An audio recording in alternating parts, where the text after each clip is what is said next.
In that period of 2 years before they give the money, but they are not yet, they don't have yet the residence, the green card. Where are they? Are they in their countries? Are they even here under another visa? Could be both. If they're in their country and they file for the I-526, then until it's approved, they stay out of the country. They could conceivably be here on some other visa and make a change of status application.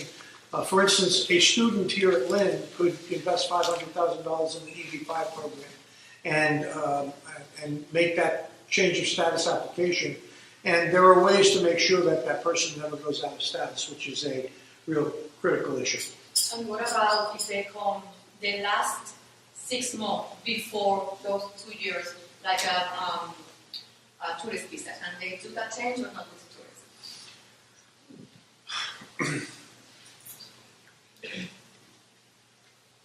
When you appear at the border, when a foreign national appears at the border, and you stand behind that yellow line and then you're called up to that person behind the cage, you're asked what your purpose is. It's very difficult for the person behind the cage to really know what your subjective intent is in your mind when you're crossing the border. And only measures that by objective proof. So if you've got an EB-5 visa and pending, and you come and you also have a B1, B2 visa as a tourist, and you come to the United States as the tourist, if your intent is to return home, then there's no problem. If your intent is to not return home and to just overstay, then there's probably a problem. Okay, and so good legal advice from a good immigration attorney is probably merited to answer that question more fully, depending upon the relationship between the lawyer and the client and what they're trying to accomplish.